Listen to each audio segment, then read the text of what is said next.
صلی اللہ علی محمد صلی اللہ علیہ وسلم۔ اعوذ باللہ من الشیطان الرجیم، بسم اللہ الرحمن الرحیم۔ انما المؤمنون الذين آمنوا بالله ورسوله وإذا كانوا معه على أمر جامع لم يذهبوا حتى يستأذنوه إن الذين يستأذنونك أولئك الذين يؤمنون بالله ورسوله فإذا استأذنوك لبعض شأنهم فأذن لمن شئت منهم واستغفر لهم الله إن الله غفور رحيم۔ لا تجعلوا دعاء الرسول بينكم كدعاء بعضكم بعضا قد يعلم الله الذين يتسللون منكم لواذا فليحذر الذين يخالفون عن أمره أن تصيبهم فتنة أو يصيبهم عذاب أليم۔ ألا إن لله ما في السماوات والأرض قد يعلم ما أنتم عليه ويوم يرجعون إليه فينبئهم بما عملوا والله بكل شيء عليم۔ صدق اللہ العظیم۔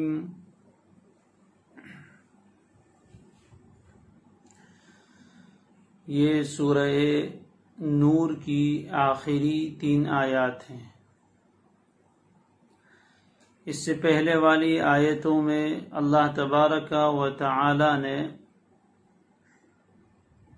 استئذان کا اور اجازت طلب کرنے کا حکم بیان فرمایا تھا کہ جب کسی کے گھر آؤ تو اجازت طلب کرو، اپنے لوگوں کے پاس آؤ تو اجازت طلب کرو۔ اب اس آیت مبارکہ میں اللہ تعالی نے یہ حکم بھی دیا ہے کہ جس طرح آتے وقت اجازت لینی ہے، اسی طرح جانے کے وقت بھی اجازت لے کر جانا چاہیے۔ بغیر اجازت کے کسی مجمع سے ایسے ہی نکل کر چلے جانا مخصوص اوقات میں لوگوں کے لیے بہت تکلیف کا باعث ہوتا ہے، اس لیے ایسے موقع پر جانے کے موقع سے بھی اجازت طلب کرنی چاہیے۔ نیز اوپر والے بہت سارے احکام بیان کیے گئے تھے، اب آگے اللہ تبارک و تعالی نے بیان فرمایا ہے رسول اللہ صلی اللہ علیہ وآلہ وسلم کی کامل اطاعت کا، جیسا کہ پیچھے بھی کئی مرتبہ بیان آیا، لیکن یہاں اس حکم کو بہت زیادہ تاکید کے ساتھ بیان فرمایا ہے کہ رسول کریم صلی اللہ علیہ وآلہ وسلم کی اطاعت، آپ کی فرما برداری کتنی ضروری ہے، اس کو بیان فرمایا۔ اس کی مخالفت سے اور اس کی خلاف ورزی کرنے سے بہت زیادہ ڈرایا گیا ہے، تنبیہ فرمائی گئی ہے، وعید سنائی گئی ہے۔ اگر یہ بات دل میں بیٹھ جائے رسول کریم صلی اللہ علیہ وسلم کی اطاعت اور فرما برداری، تو پھر پیچھے جتنے احکام بیان ہوئے ہیں ان پر عمل کرنا بھی بہت آسان ہو جائے۔ اس لیے آگے اللہ تبارک و تعالی بیان فرماتے ہیں کہ مومنین اور منافقین میں کیا فرق ہے۔ اس آیت مبارکہ کا شان نزول بھی سمجھنا چاہیے۔ روایتوں میں ہے کہ جب غزوہ خندق کا موقع آیا، جس کو غزوہ احزاب بھی کہتے ہیں، قرآن مجید میں مستقل ایک سورۃ الاحزاب کے نام سے ہے، جس میں مشرکین کے بہت سارے لشکروں نے متحد اور متفق ہو کر مدینہ منورہ پر چڑھائی کی تھی، حملہ کیا تھا، ہلہ بولا تھا، ان کا مقصد یہ تھا کہ مسلمانوں کو جڑ سے ہی ختم کر دیا جائے اور ان کو بالکل طور پر دنیا سے مٹا دیا جائے۔ جب نبی اکرم صلی اللہ علیہ وآلہ وسلم کو علم ہوا کہ اس طرح دشمن چڑھ کر آ رہے ہیں، آپ نے صحابہ کرام رضوان اللہ علیہ مجمعین سے مشورہ کیا کہ کیا کیا جائے۔ اپنی حفاظت کے لیے مختلف مشورے آئے۔ اس میں حضرت سلمان فارسی رضی اللہ تعالیٰ عنہ نے بہت ہی حکیمانہ مشورہ دیا اور یہ بات طے پائی کہ مدینہ منورہ کے جس جانب سے دشمن کے آنے کا خطرہ ہے اس جانب بڑی بڑی خندق کھود دی جائے، کھائی بنا دی جائے، جس کی وجہ سے دشمن اس کھائی کو عبور کر کے ادھر آ نہ سکے اور مقابلہ نہ ہو سکے۔ چنانچہ اس پر عمل ہوا اور خندق کھودنے کے اور کھائی کھودنے کے کام میں تمام صحابہ رضوان اللہ علیہ مجمعین اور خود نبی اکرم صلی اللہ علیہ وسلم بنفس نفیس شریک ہوئے اور بہت بڑھ چڑھ کر حصہ لیا اور سب نے جان توڑ محنت کی اور خندق تیار ہوئی۔ اس موقع پر جہاں مخلص مسلمان آپ صلی اللہ علیہ وسلم کے ساتھ شریک تھے، وہیں منافقین بھی دیکھا دیکھی آ گئے تھے، اس لیے کہ سب کو اللہ کے رسول صلی اللہ علیہ وسلم نے بلایا تھا، اس لیے کہ اجتماعی کام تھا اور یہ لوگ آ گئے، سب وہاں شریک تھے۔ منافقین کا حال یہ تھا کہ پہلے ہی کام سے جان چراتے تھے اور موقع دیکھ کر سرک جاتے تھے، کھسک جاتے تھے اور اجازت لیے بغیر مدینہ منورہ آ جاتے تھے۔ حالانکہ یہ خندق کھودنے کا کام مدینہ سے تھوڑا باہر ہو رہا تھا اور وہیں شریک رہنا، وہیں موجود رہنا ضروری تھا کہ کسی وقت بھی ضرورت پیش آ سکتی ہے۔ لیکن منافقین کا حال یہ تھا کہ اللہ کے نبی صلی اللہ علیہ وآلہ وسلم سے اجازت طلب نہیں کرتے تھے، بغیر اجازت کے ہی وہاں سے واپس کھسک جاتے تھے اور سرک کر آ جاتے تھے، کسی کی آڑ لے کر چلے آتے تھے۔ جبکہ مومنین مخلصین کا حال یہ تھا کہ اول تو اجازت طلب ہی نہیں کرتے تھے، وہیں حضور کے ساتھ شریک رہتے تھے۔ اگر کوئی بہت ضروری کام رہا تو آپ صلی اللہ علیہ وسلم سے پہلے دریافت کرتے، اجازت طلب کرتے، جب آپ اجازت دے دیتے تب آتے۔ تو ایسا کوئی مخلص مسلمان اجازت طلب کر کے مدینہ منورہ کی طرف جانے لگتا تو یہ منافقین اس کی آڑ لے کر وہاں سے کھسک جاتے اور نکل جاتے۔ اللہ تعالیٰ نے اس راز سے بھی پردہ اٹھایا اور اس چیز کے بارے میں بھی اللہ نے حکم دیا کہ یہ ایمان والوں کا شیوا کیا ہوتا ہے اور منافقین کا کام کیا ہوتا ہے۔ نیز اسی طرح روایتوں میں یہ بات بھی وارد ہوئی ہے کہ جمعہ وغیرہ کے موقع پر جب بلایا جاتا ہے، مسجد میں مجمع جمع ہوتا ہے، اس موقع پر بھی بغیر اجازت طلب کیے ہوئے چلے نہیں جانا چاہیے درمیان سے۔ لیکن منافقین کا حال یہ ہوتا تھا کہ بغیر اجازت کے کھسک جاتے تھے اور سرک جاتے تھے۔ ان کے بارے میں خاص تنبیہ فرمائی گئی۔ فرمایا انما المؤمنون الذین آمنوا باللہ ورسولہ۔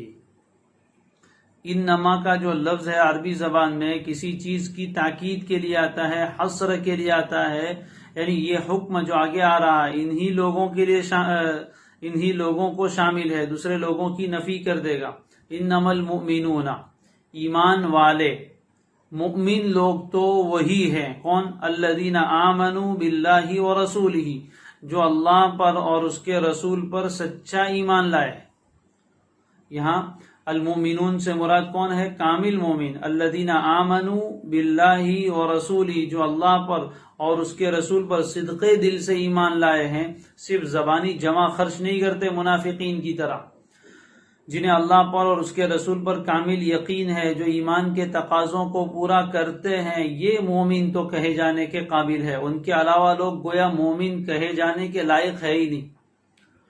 جیسے کسی درجے میں بہت سے طلبہ پڑھتے ہیں اور اس میں کوئی طالب علم بہت محنتی ہو تو استاد مبالغے کے طور پر کہتے ہیں طالب علم تو یہ ہے، گویا اس کے علاوہ دوسرے جو ہیں وہ طالب علم کہے جانے کے لائق ہی نہیں ہے، حالانکہ وہ بھی دکھنے میں تو طالب علم ہے، انہوں نے بھی مدرسے میں داخلہ لیا ہے، وہ بھی یہاں سے فارغ ہوں گے، سب کچھ ہوگا، لیکن استاد تعریف کے موقع پر کہتے ہیں کہ بس طالب علم تو ایسا ہونا چاہیے، یہ ہے طالب علم، یہ ایسی محنت کرتا ہے۔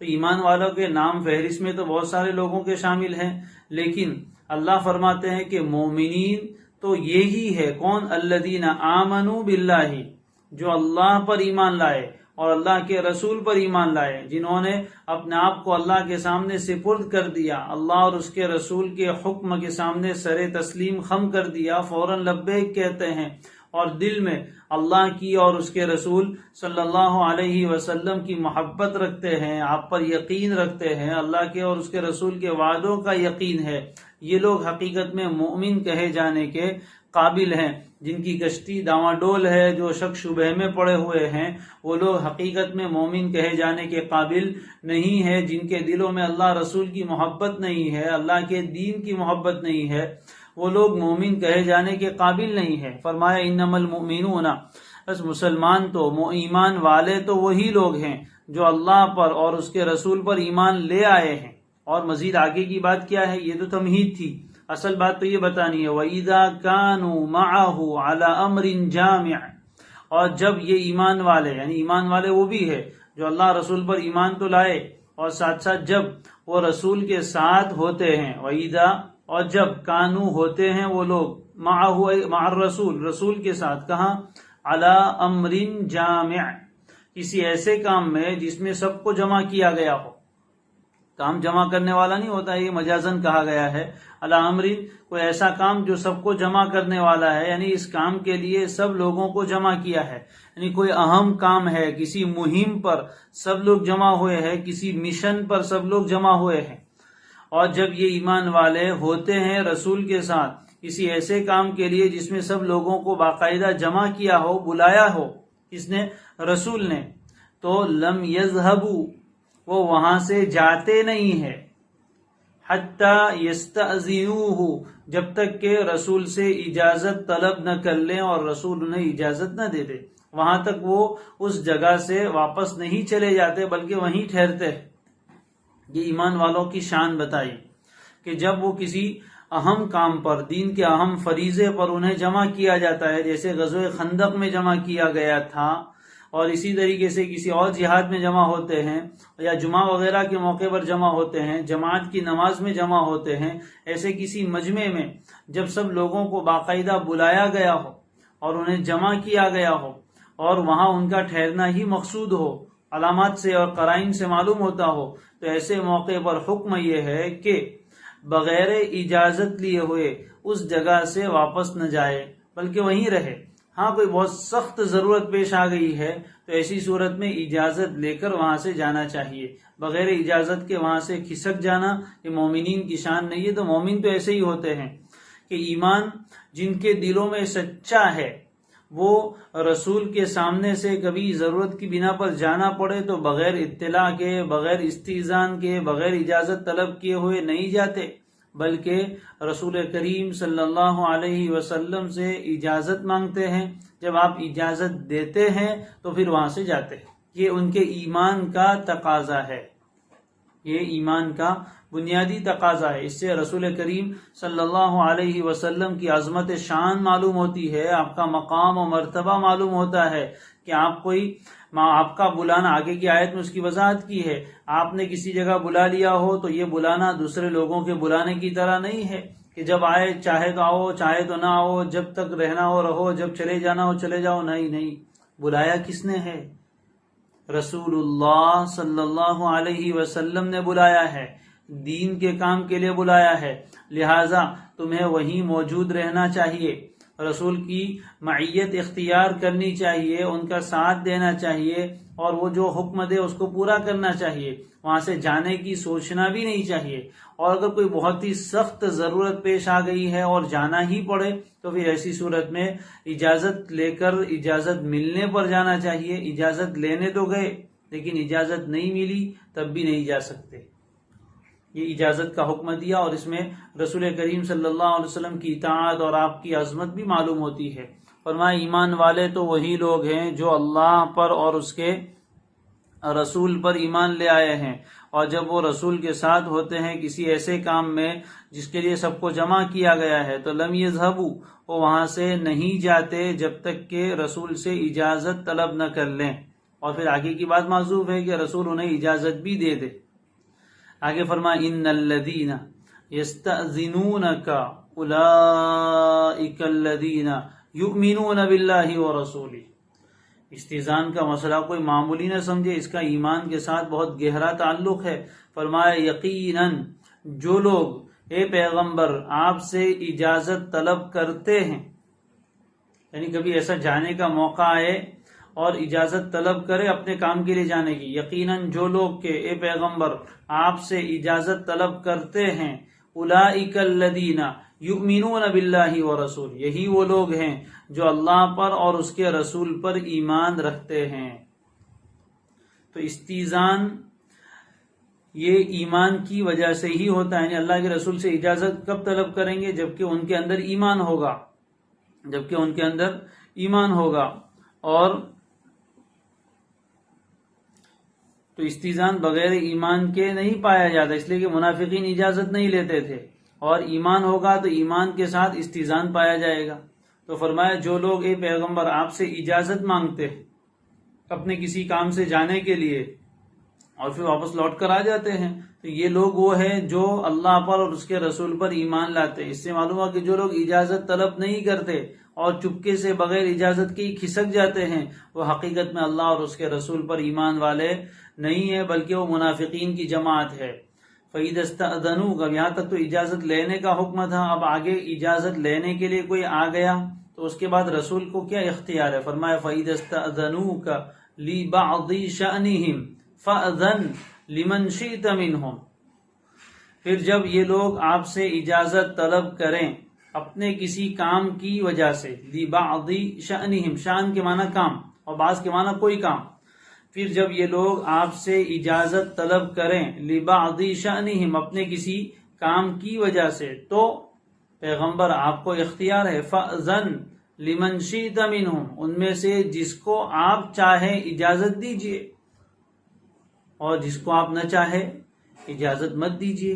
یعنی یہ معاملہ آپ کے حوالے کیا گیا، کوئی آپ کے پاس اجازت لینے آئے اپنا عذر بیان کرے تو آپ غور کیجیے، کیا اس کی ضرورت واقعی ایسی ہے کہ اس کو اجازت دی جائے، یا ضرورت واقعتاً ایسی نہیں ہے؟ اگر آپ کو واقعتاً اس کی ضرورت معتبر لگے، اس کا عذر معقول لگے تو اس کو اجازت دیجیے، اور اگر اس کا عذر آپ کو معقول نہ لگے تو اجازت مت دیجیے۔ نیز ضرورت تو اس کی بہت ہے، صحیح ہے، عذر بھی معقول ہے، لیکن ابھی یہاں دین کی ضرورت بہت سخت ہے، تو ایسی صورت میں بھی آپ کو اختیار ہے، اجازت دینا چاہیں تو دے، نہ دینا چاہے تو نہ دے، دونوں باتوں کا اختیار آپ کو دیا ہے، دونوں باتوں کا اختیار آپ کو دیا گیا ہے کہ کوئی آدمی آپ کے پاس اجازت لینے آئے تو اس کو اجازت دے ہی دینا آپ کے لیے ضروری نہیں ہے، بلکہ آپ کو ان کا عذر ایسا لگے اور ابھی ایسی کوئی خاص ضرورت بھی نہیں ہے کہ ان کے جانے سے دین کے کام میں خلل ہوگا تو آپ اجازت دے سکتے ہیں، اور اگر آپ کو ان کا عذر معقول نہ لگے، ان کی ضرورت ایسی شدید نہ ہو، یا یہ کہ وہ ان کا کام تو سخت ہے، ضرورت اور عذر تو معقول ہے، لیکن ابھی یہاں سخت ضرورت ہے، تو آپ منع کر سکتے کہ ابھی نہیں جانا ہے۔ دونوں باتوں کا آپ کو اختیار ہے، اور جو بھی حکم رسول کرے مومنین کے لیے اس کو ماننا ضروری ہے۔ وہ اجازت دے تو جائے، اجازت نہ دے تو نہ جائے، اپنی ضرورت کو پس پشت ڈال دے، دین کی ضرورت کو اپنے دنیاوی کاموں پر مقدم کرے، یہ شریعت کی تعلیم ہے۔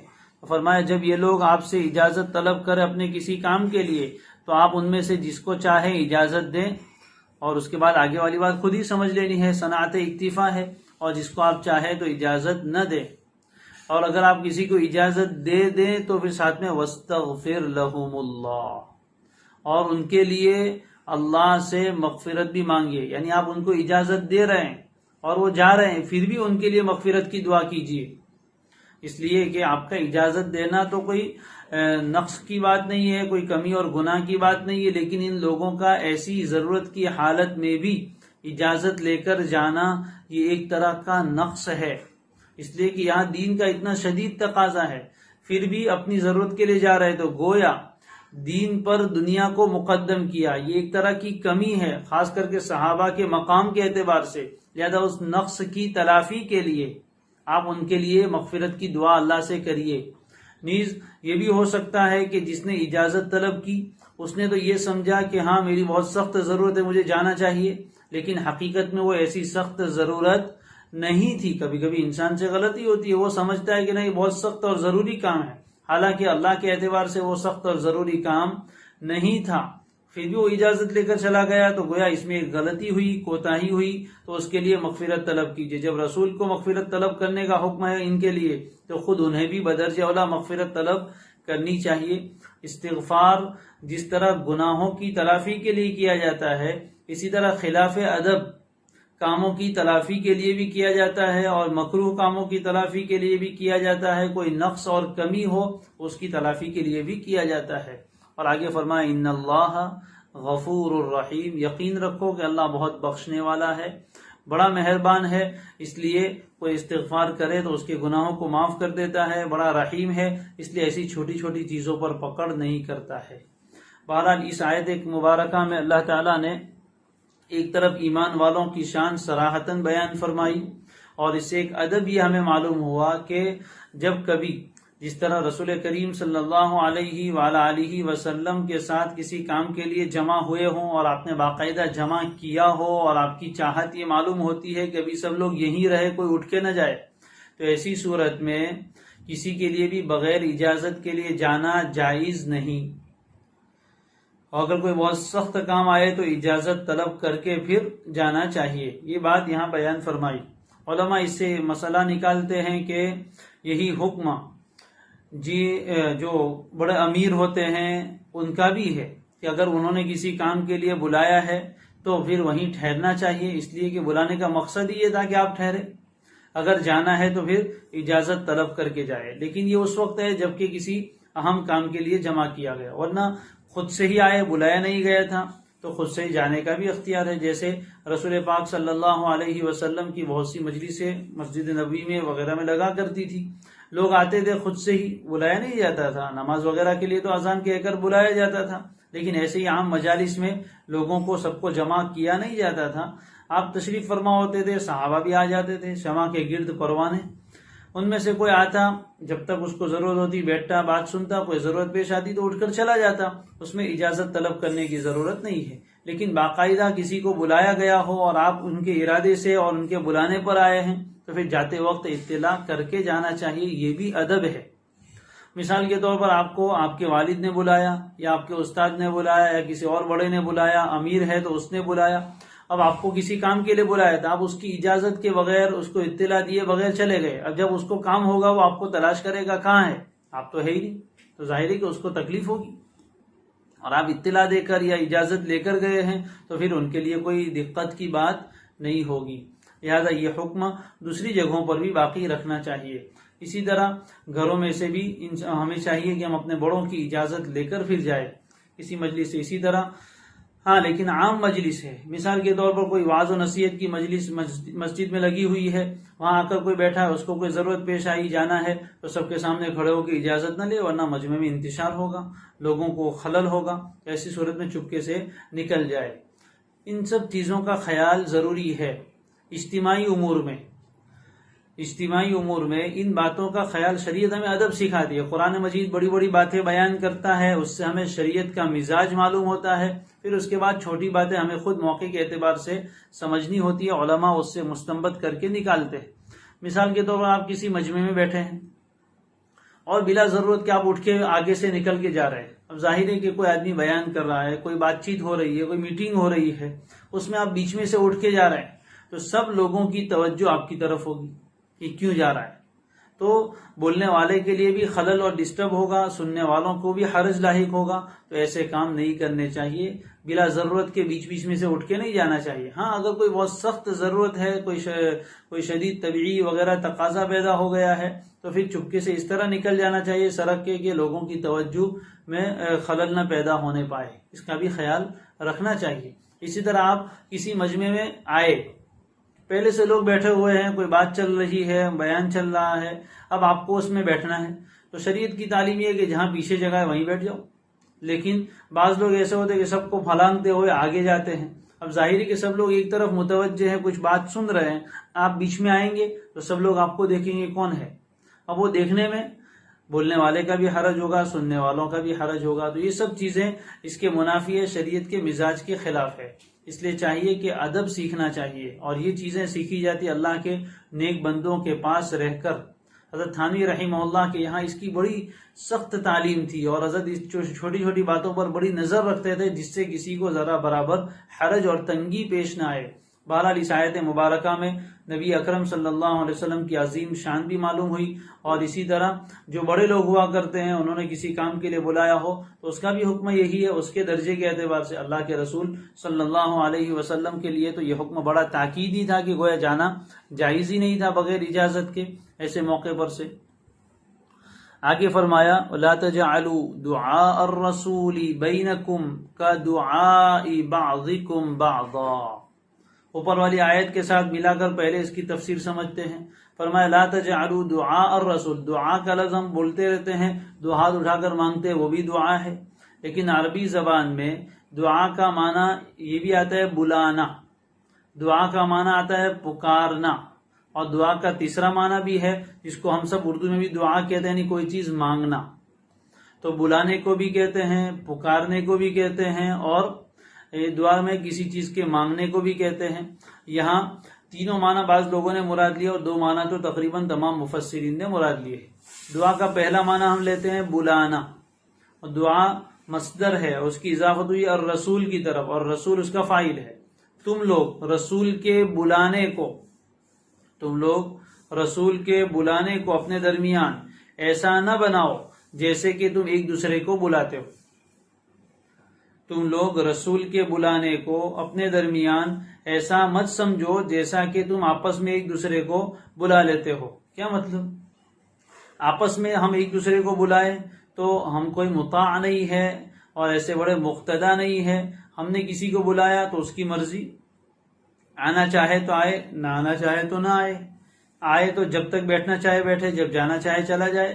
اس لیے کہ ہمارے درمیان کوئی اتنا بڑا تعظیم کا حق نہیں ہے. لیکن رسول کی بات اور ہے، ان کا مقام، ان کا مرتبہ، ان کا حق بہت زیادہ ہے. وہ اللہ کے رسول ہیں. لہذا رسول اگر تمہیں بلائے تو پھر یہ بلانا تمہارا آپس میں ایک دوسرے کو بلانے کی طرح نہیں ہے، اس کا مقام بہت بلند ہے. لہذا رسول بلائے تو تمہیں لبیک کہنا ہی کہنا ہے. رسول بلائے تو تمہیں آنا ہی آنا ہے. یہ اختیار نہیں ہے کہ آنا چاہے تو آئے، نہ آنا چاہے تو نہ آئے. یہ اختیار اور چوائس اور آپشنل بات نہیں ہے، بلکہ رسول کی پکار پر تمہیں لبیک کہنا ہی کہنا ہے. رسول نے کسی موقع پر تمہیں بلایا تو تمہیں آنا پڑے گا. بلکہ علماء نے یہاں تک حدیث شریف میں مضمون آیا ہے کہ اگر کوئی آدمی نماز پڑھ رہا ہو اور نماز کے درمیان اللہ کے رسول بلائے تو نماز توڑ کے رسول کے پاس جانا ہے. چنانچہ ایک صحابی مسجد نبوی علی صاحبہا افضل التحیۃ والسلام میں ایک مرتبہ نماز پڑھ رہے ہیں، اور آپ صلی اللہ علیہ وسلم نے انہیں پکارا، بلایا. تو وہ چونکہ نماز پڑھ رہے تھے تو سمجھے کہ میں اللہ کے ساتھ بات کر رہا ہوں، نماز ختم کر کے پھر حضور کی خدمت میں حاضر ہوں گا. چنانچہ انہوں نے جلدی جلدی اپنی نماز مختصر کی اور نماز سے فارغ ہو کر نبی اکرم صلی اللہ علیہ وآلہ وسلم کی خدمت میں حاضر ہوئے. آپ نے فرمایا کہ میں نے تمہیں بلایا تو تم آئے نہیں. انہوں نے عرض کیا اللہ کے رسول میں نماز پڑھ رہا تھا. آپ نے فرمایا کیا تم نے قرآن میں اللہ کا یہ حکم نہیں سنا، یا ایھا الذین آمنوا استجیبوا للہ وللرسول اذا دعاکم لما یحییکم. اے ایمان والو، اللہ اور اس کے رسول کی پکار پر لبیک کہو، فوری طور پر اس کا جواب دو جبکہ وہ تمہیں پکارے. تو میں نے تمہیں بلایا تو تمہیں فوری طور پر جواب دینا چاہیے تھا.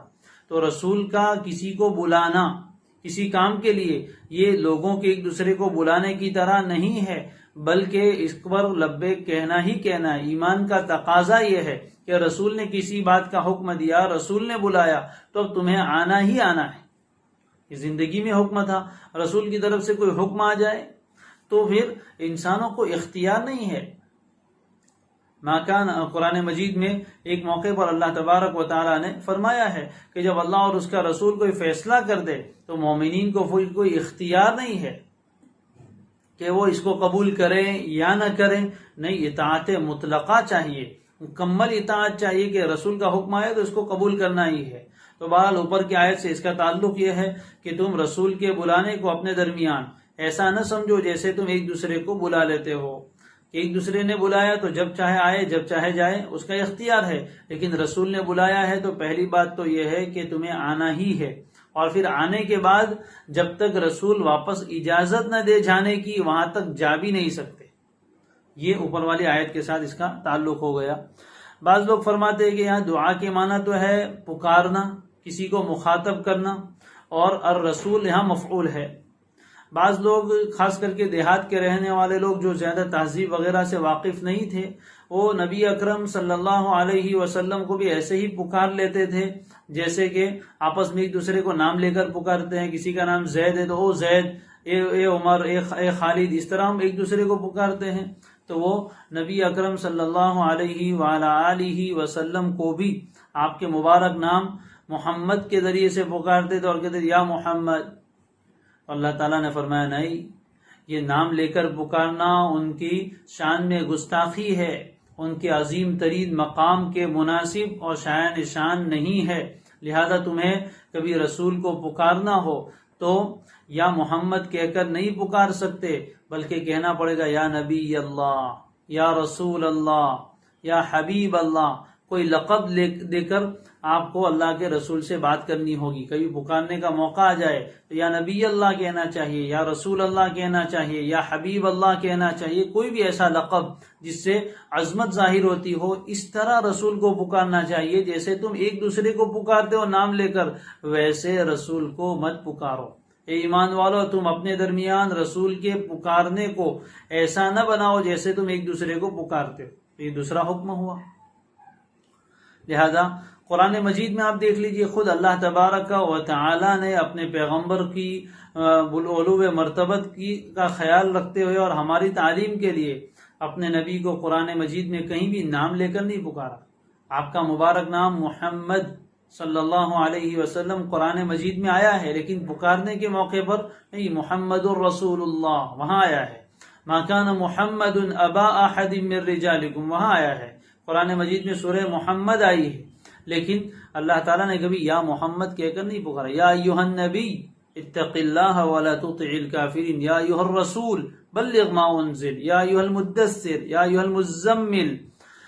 اس طرح لقب کے ذریعے سے پکارنا یہ عزت و تعظیم کی دلیل ہے۔ تو ایمان والوں کو بھی یہ حکم دیا گیا کہ تم رسول کو آپس میں ایک دوسرے کو جس طرح نام لے کر پکار لیتے ہو اس طرح مت پکارو، بلکہ ان کے لقب کے ساتھ، ان کی تعظیم کے ساتھ انہیں پکارنا چاہیے۔ یہ دوسرا حکم ہوا۔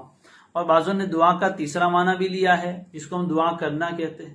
ایک دوسرے کے لیے تم جو دعا کرتے ہو، رسول کی دعا کا معاملہ ایسا نہیں ہے۔ اگر تم رسول کا دل دکھاؤ گے، کبھی ان کا ہاتھ اٹھ گیا اور بد دعا نکلی تو تمہارا بیڑا غرق ہو جائے گا، لیکن یہ معنی زیادہ مناسب نہیں ہے، پہلے دو معنی زیادہ مناسب ہے۔ بہرحال فرمائے لا تجعلوا دعاء الرسول بینکم کدعاء بعضکم بعضا، تم لوگ رسول کے پکارنے کو ایسا نہ سمجھو جیسے کہ تم ایک دوسرے کو پکارتے ہو۔ قد يعلم اللہ الذین یتسللون منکم لواذا، اب منافقین کی طرف اشارہ کیا۔ اللہ خوب جانتا ہے، قد یہاں تحقیق کے لیے، اگرچہ مضارع پر داخل ہوا ہے لیکن ہے تحقیق کے لیے۔ قد یقیناً، یعلم اللہ، اللہ جانتا ہے، اللہ کے علم میں یہ بات آتی رہتی ہے۔ کون؟ الذین، اللہ جانتا ہے ان لوگوں کو جو تم میں سے کھسک جاتے ہیں۔ تسلل باب تفاعل سے ہے، یتسللون، اس کے معنی کھسک جانا، چپکے چپکے، دھیرے دھیرے، دبے پاؤں نکل جانا، اس کو اردو میں کھسکنا کہتے ہیں، سرکنا کہتے ہیں۔ تو چپکے سے جو نکلتے وہ اسی طرح نکلتے۔ تو اللہ خوب جانتا ہے ان لوگوں کو جو تم میں سے کھسک کر نکل جاتے ہیں۔ لیوازن، یہ باب مفعلہ کا مصدر ہے، اس کے معنی کسی کی آڑ لینا۔ تم میں سے جو لوگ کسی کی آڑ لے کر کھسک جاتے ہیں، اللہ تعالیٰ انہیں خوب جانتا ہے۔ یہ کون ہے؟ منافقین۔ جو کوئی مسلمان نکلتا اجازت لے کر تو اس کی آڑ میں وہ بھی نکل جاتے تھے چپکے چپکے اور کھسک جاتے تھے، مجلس میں سے کسی کو پتہ بھی نہیں چلتا تھا۔ تو فرمایا کہ رسول کو پتہ چلے یا نہ چلے، دوسرے لوگوں کو پتہ چلے یا نہ چلے، لیکن اللہ تعالیٰ تو خوب جانتا ہے کہ کون اس طرح بغیر اجازت کے چپکے سے نکل جاتا ہے۔ جب اللہ کے علم میں ہے تو پھر وہ اسی کے مطابق معاملہ بھی کرے گا اور سزا بھی دے گا۔ تمہیں منع کیا ہے کہ جب تک اجازت نہ لو وہاں تک مت جاؤ، اور بغیر اجازت کے تم نکل رہے تو رسول کے حکم کی مخالفت کر رہے۔ رسول کے حکم کی خلاف ورزی کر رہے ہیں، آگے ان لوگوں کو وعید سنائی، فَلْيَحْذَرْ الَّذِينَ يُخَالِفُونَ عَنْ أَمْرِهِ أَن تُصِيبَهُمْ فِتْنَةٌ أَوْ يُصِيبَهُمْ عَذَابٌ أَلِيمٌ۔ سو جو لوگ رسول کے حکم کی مخالفت کرتے ہیں، الذین جو لوگ یخالفون مخالفت کرتے ہیں، خلاف ورزی کرتے ہیں، نافرمانی کرتے ہیں، عن امرہ کس کی؟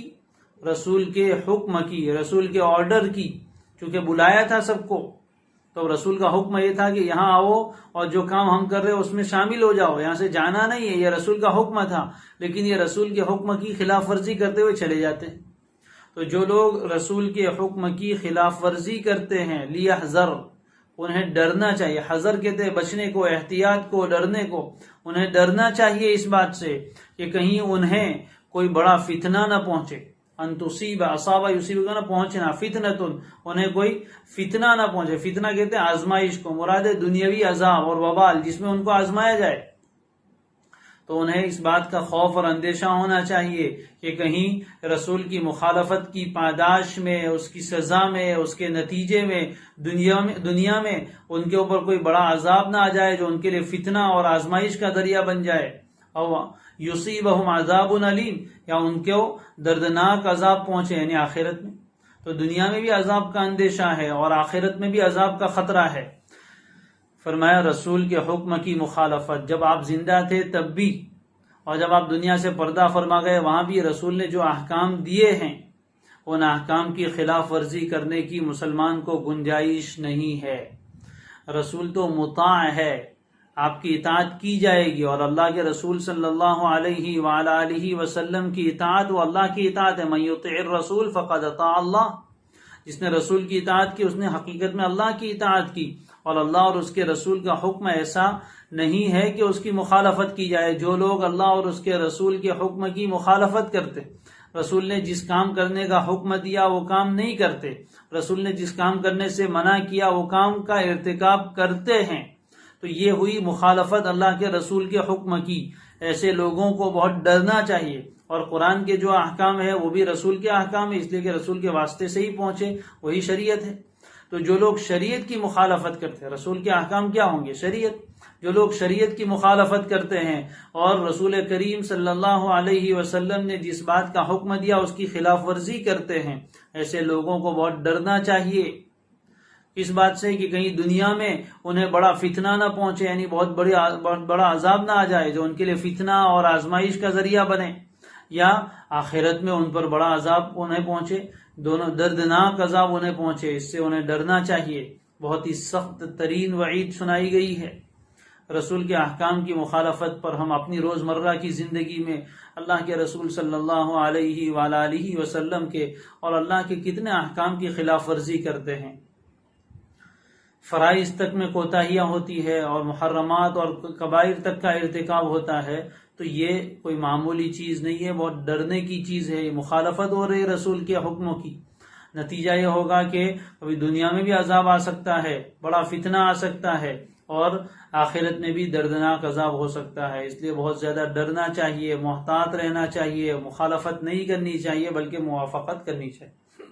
آگے اللہ نے فرمایا کہ عذاب دینے کی بات ویسی ہی نہیں ہے، اللہ عذاب دینے پر پوری قدرت رکھتا ہے۔ یہ آخری آیت ہے، فرمایا الا الا، یہ الا کا جو لفظ آتا ہے حرف تنبیہ کہا جاتا ہے، غافل کو بیدار کرنے کے لیے اور بے خبر کو خبردار کرنے کے لیے اور سستی اور غفلت میں سننے والے کو چوکنا کرنے کے لیے آتا ہے۔ الا سنو، سب لوگوں کو جب اللہ الا کہے تو دل کے کان بھی متوجہ ہو جانے چاہیے، بدن کا بال کان بن کر سننے لگے۔ الا، اللہ فرما رہے سنو۔ جیسے عدالت میں، دنیا کی عدالتوں میں کوئی آرڈر آنے والا ہوتا ہے تو اس سے پہلے کچھ بجایا جاتا ہے، آرڈر کے کچھ الفاظ بولے جاتے ہیں، سب لوگ خاموش ہو جاتے ہیں، اور اس کے بعد پھر حکم سنایا جاتا ہے۔ اللہ بھی آگے ایک حقیقت بیان فرما رہے، تو فرمایا الا سنو، سب طرف سے اپنی توجہ کو ہٹا لو اور ایک اللہ کی طرف متوجہ ہو جاؤ، پھر جو اللہ کہہ رہا ہے وہ سنو۔ الا سنو، ان للہ ما فی السماوات والارض، یقیناً آسمانوں میں اور زمین میں جو کچھ ہے سب اللہ کا ہے۔ آسمانوں میں جو کچھ ہے اور زمین میں جو کچھ ہے، آسمان کی تمام مخلوقات آ گئی، اس میں فرشتے بھی آ گئے، سورج، چاند، ستارے، سب کچھ آ گئے. ذرا غور تو کرو، کتنی بڑی کائنات، اور زمین میں جو کچھ ہے، اور زمین میں اندر جو ہے، زمین کے اوپر جو ہے، وہ سب آ گئے. زمین کے اوپر میں ہم تمام انسان بھی آ گئے، جنات بھی آ گئے، سب آ گئے. یہ تمام کی تمام چیزیں للہ، اللہ ہی کی ہے. کیا مطلب؟ اللہ ہی ان کا خالق ہے، اللہ ہی ان کا مالک ہے. خالق بھی اللہ، مالک بھی اللہ، اور اس پر پوری قدرت بھی اللہ کو ہے. اس سے اندازہ لگاؤ کہ اللہ کا علم کیسا. سب چیزیں اللہ کی ہے، ان سب چیزوں پر قدرت ہے، تو قدرت کے لیے علم چاہیے. لہذا اللہ کی قدرت کیسی، جو ساری چیزیں اس کے کنٹرول میں ہو، کوئی پتا اس کی قدرت کے بغیر اور اس کے ارادے کے بغیر حرکت نہیں کر سکتا، اس کے علم کے بغیر حرکت نہیں کر سکتا. وہ اللہ کتنا عظیم ہے. کس کے حکم کی تم مخالفت کر رہے ہو؟ ایسے قدرت والے اللہ کے حکم کی مخالفت کر رہے ہو.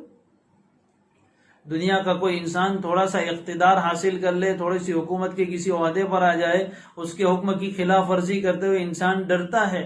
اور اتنے بڑے مالک الملک، شہنشاہ اعظم اور احکم الحاکمین اللہ جل جلالہ،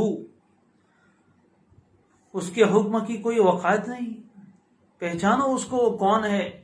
اور ڈھیل دے رہا ہے، مہلت دے رہا ہے. اس کا مطلب یہ نہیں ہے کہ تم اس کی مخالفت کیے جاؤ. ہوشیار رہو، بڑا اقتدار والا ہے. آسمانوں کی اور زمین کی ہر چیز پر اسی کا اقتدار ہے، اسی کا کنٹرول ہے، اسی کی قدرت ہے، اسی کا علم ہے. کوئی چیز اس کے اختیار سے باہر نہیں ہے، ہر چیز اس کے اختیار میں ہے. جب ہر چیز اس کے اختیار میں ہے تو پھر وہ فتنہ دنیا میں بھی تمہیں پہنچا سکتا ہے، اور آخرت میں دردناک عذاب دینے پر بھی پوری قدرت رکھتا ہے. اس لیے سنو کان کھول کر، اس بات کو، اس حقیقت کو اپنے دل کی گہرائی میں اتارو کہ آسمانوں میں اور زمین میں جو بھی کوئی چیز ہے، ہم بھی اس میں شامل ہوئے.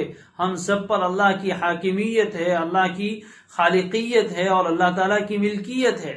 ہم اللہ کے مملوک ہیں، اللہ ہمارا مالک ہے. ہم اللہ کے بندے ہیں اور وہ ہمارا معبود ہے. ہم اللہ کی مخلوق ہے اور وہ اللہ ہمارا خالق ہے.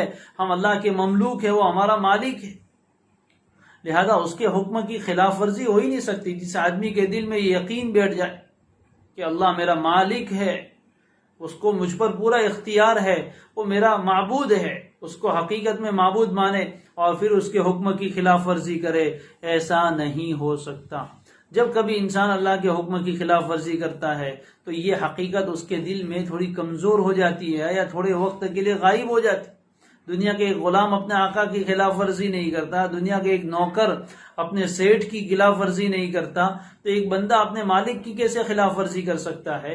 اس لیے یہ حقیقت تم فراموش کر بیٹھے ہو تو یاد رکھو، آسمانوں میں اور زمین میں جو کچھ ہے، سب چیزیں، آل اینڈ سال، جتنا کچھ ہے وہ سب للہ، اکیلے اللہ کی ملکیت ہے اور کسی کی نہیں.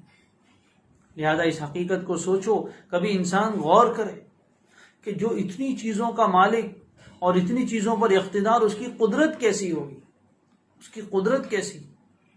تبارک الذی بیدہ الملک، بہت بابرکت ہے وہ اللہ، وہ ذات جس کے ہاتھ میں ساری سلطنت ہے. کیسا ملک؟ ملک کس؟ آسمان، زمین، ستارے، چاند، سمندر، دریا، اور زمین کے اندر کے خزائن، اور زمین کے اوپر کی چیزیں، اور سمندر کی مخلوقات، اور سب چیزوں کا اقتدار اور اختیار صرف اس کے ہاتھ میں. وہ کتنا عظیم، کتنا طاقتور. ان آیتوں کو سرسری پڑھ کر نہیں گزر جانا چاہیے، ان پر غور کرنا چاہیے. اس سے اللہ کی عظمت دل میں آتی ہے. اور یاد رکھیے، جب اللہ کی حکم دینے والے حاکم کی عظمت دل میں ہوتی ہے تو پھر اس کے حکم کی بھی عظمت آتی. آپ کے پاس اگر کسی ہائی کورٹ اور سپریم کورٹ کے جج کا کوئی سمنس آ جائے، اس کی طرف سے کوئی آرڈر آ جائے، کیا آپ اس کی مخالفت کریں گے؟ نہیں. کیوں؟ سپریم کورٹ کا آرڈر ہے. اس لیے کہ سپریم کورٹ کی عظمت دل میں ہے تو اس کی طرف سے آنے والے حکم کی عظمت بھی ہوگی. اور کوئی مقامی تھانے سے کچھ خط آ جائے تو اس پر انسان اتنی توجہ نہیں دیتا، اس لیے کہ اس کی عظمت اتنی نہیں ہے. تو حاکم کی عظمت جتنی دل میں ہوتی ہے، حکم کی عظمت اتنی ہی زیادہ دل میں آتی ہے. اس لیے فرمایا کہ حاکم کی عظمت اپنے دل میں بٹھاؤ کہ اس صورت میں جتنے احکام دیے وہ احکام دینے والا اللہ ہے، اور وہ کون ہے؟ ما فی السماوات والارض کا تنہا مالک ہے اور قادر ہے، لہذا اس کے حکم کی کوئی خلاف ورزی تم سے نہیں ہونی چاہیے۔ پھر آگے فرمایا قد یعلم ما انتم علیہ، وہ خوب جانتا ہے، یہاں بھی قد تحقیق کے لیے ہے، وہ خوب جانتا ہے کہ تم ابھی کس حالت پر ہو۔ قد یعلم، وہ جانتا ہے، ما وہ حالت، انتم علیہ جس حالت پر ابھی تم ہو، تمہاری موجودہ حالت کو وہ خوب جانتا ہے کہ تم رسول کی اور اللہ کی باتیں مانتے ہو یا نہیں مانتے ہو۔ کیسا عجیب جملہ ہے، قد یعلم ما انتم علیہ، جس حالت پر ابھی تم موجود ہو اس حالت کو وہ جانتا ہے۔ فرما برداری کی حالت ہے یا نافرمانی کی حالت ہے، تمہاری موجودہ حالت جانتا ہے، اس لیے چاہے تو ابھی دنیا میں بھی تم پر عذاب بھیج سکتا ہے۔ کوئی چیز تمہاری حالات میں سے اس پر مخفی نہیں ہے، تمہارے ظاہری حالات بھی اس کے علم میں ہے، تمہارے باطن کے حالات بھی اس کے علم میں ہے، ہر چیز کو وہ جانتا ہے۔ قد یعلم ما انتم علیہ، تمہاری جو حالت ابھی ہے اس کو اللہ خوب جانتا ہے۔ وَيَوْمَ يُرْجَعُونَ إِلَيْهِ فَيُنَبِّئُهُم بِمَا عَمِلُوا، اور جس دن یہ لوگ اس کے پاس لوٹائے جائیں گے، اور جس دن یعنی قیامت کے دن لوگ تمام کے تمام اس کے پاس واپس لوٹائے جائیں گے، تو فَيُنَبِّئُهُم بِمَا عَمِلُوا، دنیا میں جو کچھ بھی عمل کیے تھے اچھے یا برے، وہ سب کے سب اعمال کی انہیں خبر دے گا۔ نبا یونبی سب کو بتائے گا کہ تو نے یہ کام کیے تھے، اس کے علم میں، اس کے ریکارڈ میں سب چیزیں جمع ہے، اس کے علم میں بھی ہے، فرشتوں نے بھی لکھا ہوا ہے، سب کچھ ہے۔ قیامت کے دن کچا چٹھا سامنے لایا جائے گا، اعمال نامے کھولے جائیں گے، کہا جائے گا اقرأ کتابک کفی بنفسک اليوم علیک حسیبا، اپنا اعمال نامہ خود ہی پڑھ لو، تم خود ہی اپنا حساب لینے کے لیے کافی ہو، کہہ دیا جائے گا۔ وحصل ما فی الصدور، دلوں میں جو باتیں ہیں وہ سب نکالی جائے گی۔ اللہ وَيَوْمَ يُرْجَعُونَ إِلَيْهِ فَيُنَبِّئُهُم بِمَا عَمِلُوا، جس دن لوگوں کو اس کے پاس لوٹایا جائے گا وہ انہیں بتائے گا وہ تمام کے تمام اعمال جو انہوں نے کیے ہیں۔ وَوُضِعَ الْكِتَابُ، قرآن میں اللہ فرماتے ہیں اعمال نامے رکھ دیے جائیں گے۔ فَتَرَى الْمُجْرِمِينَ مُشْفِقِينَ مِمَّا فِيهِ، اس میں جو باتیں لکھی ہوئی ہے اس کی وجہ سے مجرم لوگ کانپ رہے ہوں گے، ڈر رہے ہوں گے، لرزہ براندام ہوں گے، جسم پر کپ کپی تاری ہوگی کہ اب کیا ہوگا۔ فَتَرَى الْمُجْرِمِينَ، اے مخاطب تو دیکھے گا مجرموں کو، دنیا میں تو بہت دندناتے تھے لیکن قیامت کے دن کانپ رہے ہوں گے۔ فَتَرَى الْمُجْرِمِينَ مُشْفِقِينَ مِمَّا فِيهِ وَيَقُولُونَ، اور کیا بولیں گے، یا ویلنا، ہائے ہماری ہلاکت، ما لِهَذَا الْكِتَابِ، اس کتاب کو، اس اعمال نامے کو کیا ہو گیا، لا يغادر صغیرة ولا کبیرة الا احصاها، اس نے تو کوئی چیز نہیں چھوڑی، نہ کوئی چھوٹی نہ کوئی بڑی، سب چیزوں کو اس نے شمار کر کے اپنے اندر درج کر لیا ہے، لکھ لیا ہے۔ لا يغادر صغیرة ولا کبیرة الا احصاها ولا يظلم ربك احدا، تیرا رب کسی پر ذرہ برابر بھی ظلم نہیں کرے گا، جیسا کیا ہے ویسا ہی بھگتنا پڑے گا۔ فَمَن يَعْمَلْ مِثْقَالَ ذَرَّةٍ خَيْرًا يَرَهُ، جس نے ایک ذرے کے برابر بھی کسی نے بھلائی اور خیر کا، نیکی کا کام کیا ہے، قیامت کے دن اس کو بھی وہ دیکھے گا۔ وَمَن يَعْمَلْ مِثْقَالَ ذَرَّةٍ شَرًّا، اور جس کسی آدمی نے ایک ذرے کے وزن کے برابر بھی برائی کی ہے، يَرَهُ، اس کو بھی وہاں دیکھے گا۔ لہذا وہ دن آنے والا ہے، اپنے کیے کا حساب دینا ہے، آخرت کا یقین رکھو، اس کا استحضار رکھو، تبھی اس صورت میں دیے گئے احکام پر عمل کرنا آسان ہوگا۔ وَيَوْمَ يُرْجَعُونَ إِلَيْهِ، اور جس دن یہ سب لوگ اس کے پاس لوٹائے جائیں گے، وہ انہیں بتائے گا کہ ان لوگوں نے دنیا میں کیا کیا اعمال کیے۔ وَاللَّهُ بِكُلِّ شَيْءٍ عَلِيمٌ، آخر میں اللہ نے دوبارہ کہا، اور اللہ ہر چیز کا پورا علم رکھنے والا ہے، کوئی چیز اس کے علم سے باہر نہیں ہے۔ لہذا اس صورت میں تمہیں بہت سارے احکام دیے، اب اللہ کے علم میں ہے کہ تم ان احکام پر عمل کرتے ہو یا نہیں کرتے۔ یہاں پر یہ صورت مبارکہ ختم ہوئی۔ سورہ نور میں ہم نے بہت سارے احکام پڑھے، خلاصہ اس کا یہ ہے کہ یہ صورت ہمیں اصلاح معاشرہ اور معاشرے کی پاکیزگی کی تعلیم دیتی ہے۔ اس سلسلے میں اللہ تعالیٰ نے بہت سے احکام بیان فرمائے۔ سب سے پہلا حکم زنا کی قباحت بیان فرمائی، اس کی سزا بیان فرمائی۔ نمبر 2 لوگوں کی عزت کی حفاظت کا انتظام کیا، جو جھوٹی تہمت لگائے ان کے لیے حد قذف ہے، 80 کوڑے ان کو بھی مارے جائیں گے۔ پھر تیسرے نمبر پر فرمایا لعان، میاں بیوی کے درمیان اس طرح کی تہمت کا معاملہ ہو جائے تو ایک مخصوص حکم تھا لعان کا، وہ بیان فرمایا۔ اس کے بعد پھر معاشرے میں لوگوں کی عزتوں کی حفاظت کے لیے واقعہ افک بیان کیا اور اس کے ضمن میں بہت قیمتی نصیحتیں بیان فرمائی کہ محض گمان کی بنیاد پر اور بے بنیاد باتوں کو سماج میں عام نہیں کرنا چاہیے، بلکہ جب تک 4 گواہ نہ ہو زبان نہیں کھولنی چاہیے، پاک دامن لوگوں پر تہمت لگا کر لوگوں کی عزت کے ساتھ کھلواڑ نہیں کرنا چاہیے۔ اسی ضمن میں معاف کرنے کی ترغیب بھی دی گئی تھی اور اچھے اخلاق بھی بیان کیے گئے تھے، اور ایک قاعدہ بھی بیان کر دیا گیا تھا کہ جو لوگ کیسے الخبیثات للخبیثین والخبیثون للخبیثات والا۔ اس کے بعد پھر اسی ضمن میں احکام آئے تھے، گھروں میں اجازت داخل ہونے کے موقع پر اجازت کے احکام دیے گئے تھے کہ کسی کے بھی گھر میں جانا ہو اجازت لے کر سلام کر کے داخل ہونا چاہیے، ویسے ہی نہیں اگر گھر کے دروازے پر گئے اور کہہ دیا گیا کہ واپس چلے جاؤ تو خوشی خوشی واپس آ جانا چاہیے، اس کو کوئی اپنی عزت کا مسئلہ نہیں بنانا چاہیے۔ پھر آیا تھا نگاہوں کی اور شرمگاہوں کی حفاظت کا حکم، مومنین مردوں کو الگ دیا گیا، مومن عورتوں کو الگ دیا گیا۔ پھر عورتوں کے گھریلو پردے کے احکام آئے کہ کون سی زینت ظاہر ہونی چاہیے، کس کے سامنے ظاہر ہونی چاہیے، اور ان کا لباس کیسا ہونا چاہیے، دوپٹہ کیسا ہونا چاہیے، چال کیسی ہونی چاہیے، کس کس کے سامنے وہ اپنے چہرے وغیرہ کو کھول سکتی ہے، یہ باتیں آئی تھی۔ اس کے بعد پھر یہ بات بیان فرمائی گئی کہ سماج میں کوئی آدمی بے نکاح نہیں رہنا چاہیے، چنانچہ ولیوں کو ترغیب دی گئی کہ نکاح کراؤ بے نکاح لوگوں کا، اور فقر و فاقہ کا خوف نہیں رکھنا چاہیے، اور جو نکاح کی طاقت نہیں رکھتے انہیں چاہیے کہ وہ اپنے آپ کو پاک دامن رکھے اور گناہوں سے بچا کر رکھے۔ پھر اس کے بعد مسئلہ آیا تھا غلام باندیوں کا کہ سماج میں یہ لوگ بھی ایک بہت بڑا طبقہ تھا، ان کو بھی پاک دامن رکھنے کا اہتمام کیا جائے، مکاتب بنایا جائے، اور اس کے بھی احکام آئے تھے۔ اس کے بعد پھر آیت النور آئی تھی جس میں اللہ تعالیٰ نے نور ہدایت کو بہترین مثال میں سمجھایا، نور ہدایت کہاں ملتا ہے، کن لوگوں کو ملتا ہے، ہدایت کے نور والے لوگ کیسے ہوتے ہیں، وہ بھی بیان فرمایا تھا۔ اس کے مقابلے میں جو نور ہدایت سے محروم اور کافر لوگ ہیں ان لوگوں کے اعمال کی بھی 2 مثالیں پیش فرمائی تھی۔ اس کے بعد اللہ نے اپنی قدرت کی کچھ نشانیاں بیان فرمائی تھی تاکہ لوگ اللہ کو پہچانے اور نور ہدایت تک پہنچے۔ چنانچہ کائنات میں پھیلی ہوئی کچھ نشانیاں بیان فرمائی، آسمان و زمین کی ہر چیز اللہ کی تسبیح کرتی ہے، اور پرندے بھی بطور خاص اللہ کی تسبیح کرتے ہیں، تم نہیں سمجھتے۔ پھر بارش کا نظام سمجھایا تھا اور اولوں کا نظام سمجھایا تھا جس میں کسی کو نفع پہنچتا ہے کسی کو نقصان پہنچتا ہے، رات اور دن کی نشانیاں بتائی تھی، اور تمام زمین پر چلنے والے جانوروں کی تخلیق کا بیان آیا تھا اور ان کی الگ الگ نوعیتیں اور ان کی شکلیں، کوئی 2 پیر کا، کوئی 4 پیر کا، کوئی پیر رینگ کر چلنے والا، یہ سب بیان فرمایا تھا۔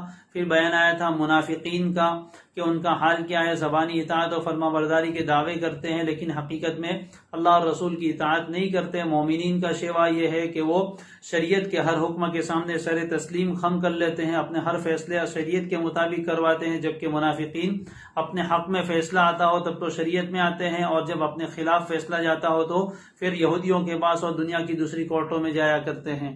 پھر اس کے بعد اللہ تعالیٰ نے اسی حکم کو آگے بیان فرماتے ہوئے 3 وعدے کیے تھے ایمان اور اعمال صالحہ کرنے والوں کے ساتھ کہ انہیں زمین کا خلیفہ جانشین بنائے گا اور دین کو قوت عطا فرمائے گا اور امن و امان کو قائم کرے گا۔ اور اس کے بعد پھر اللہ تعالیٰ نے واپس اجازت کے احکام دیے، گھر میں اندر رہنے والے بچوں کے لیے، غلاموں کے لیے، بوڑھی عورتوں کے لیے کچھ پردے میں تخفیف کے احکام آئے، پھر اور سماج میں نابینا اور معذور لوگوں کے لیے اور اپنے لوگوں کے لیے ذرا تخفیف کے اور آسانی کے احکام آئے، اور ایک دوسرے کے گھر میں آنا جانا، ملنا جلنا، کھانا پینا، یہ چیزیں ہوتی رہے، یہ احکام آئے۔ اور آج اخیر میں اللہ نے یہ حکم دیا کہ رسول کی تعظیم اور اطاعت ہونی چاہیے، اور اس طرح کی کسی مہم میں اور مشن پر جمع ہوئے ہوں تو اجازت کے بغیر جانا بھی نہیں چاہیے، رسول کی عظمت اور احترام برقرار رکھنا چاہیے، اور پھر رسول کے احکام کی خلاف ورزی سے اپنے آپ کو مکمل طور پر بچانا چاہیے۔ یہ پوری صورت کا خلاصہ ہوا جو چند منٹ میں آپ کے سامنے پیش کیا گیا۔ اللہ تعالیٰ ان احکام کو سمجھنے کی، اس کو یاد رکھنے کی ہمیں توفیق عطا فرمائے، عمل کرنے کی توفیق دے، سماج میں اللہ اس کو نافذ کرنے کی اللہ ہم تمام کو توفیق عطا فرمائے۔ اللہ ہی کی توفیق سے یہ صورت مکمل ہوئی، انشاءاللہ کل سے دوسری صورت شروع کی جائے گی۔ اللہ تعالیٰ آسان فرمائے، عمر میں برکت دے، علم میں برکت عطا فرمائے، جو کچھ پڑھا اس کو قبول فرمائے۔ اور اس کو ہم سب کے لیے ذریعہ نجات بنائے۔ آخر میں ایک بات کہنی ہے، آج جمعرات ہے، آج رات سے شب جمعہ ہوگی۔ جمعہ کا دن بڑا مبارک دن ہے اور مذہب اسلام میں اس کو بڑی اہمیت حاصل ہے۔ اس دن کے بہت سارے اعمال ہیں۔ بطور خاص نبی اکرم صلی اللہ علیہ وآلہ وسلم نے فرمایا ہے کہ تمہارے دنوں کا سردار جمعہ کا دن ہے، لہذا جب جمعہ کا دن ہو تو مجھ پر کثرت سے درود پڑھو۔ لہذا شب جمعہ میں یعنی جمعہ کی رات میں اور جمعہ کے دن میں ہمیں درود پاک کی کثرت کرنی چاہیے۔ چلتے پھرتے اٹھتے بیٹھتے ہزاروں کی تعداد میں ہم درود پاک پڑھ کر یہ مبارک تحفہ اللہ کے پاک نبی صلی اللہ علیہ وسلم کی خدمت میں پہنچائے۔ آپ نے فرمایا تمہارا درود مجھ پر پہنچایا جاتا ہے۔ کتنی بڑی بات ہے، کتنا شرف ہے کہ ایک امتی کا نام اللہ کے نبی صلی اللہ علیہ وسلم کے دربار میں پیش کیا جائے، ہماری طرف سے تحفہ حضور پاک صلی اللہ علیہ وسلم کی خدمت میں پیش کیا جائے۔ کون سا ایسا امتی ہوگا جس کو خود نبی اکرم صلی اللہ علیہ وسلم فرماتے فَأَكْثِرُوا فِيهِ مِنَ الصَّلَاةِ وَالسَّلَامِ او کما قال علیہ السلام، کہ اس دن میں کثرت سے درود پاک پڑھو۔ اللہ کے رسول خود کہے کہ مجھے کثرت سے درود بھیجو اور پھر بھی ہم نہ بھیجے، ہم کیسے امتی کہے جائیں گے؟ اس لیے خود بھی اس کا اہتمام کرے، اپنے گھر میں بھی اپنے متعلقین میں بھی اس کی دعوت چلائے اور درود پاک کا اہتمام کثرت سے ہونا چاہیے۔ جمعہ کے دن میں سورہ کہف کی تلاوت کا اہتمام ہو، جمعہ کی نماز کا اہتمام ہو۔ اللہ تعالی ہم سب کو اس کی توفیق عطا فرمائے۔ وآخر دعوانا ان الحمد للہ رب العالمین۔ سبحان اللہ وبحمدہ، سبحانک اللہم وبحمدک، نشہد ان لا الہ الا انت ونستغفرک ونتوب الیک۔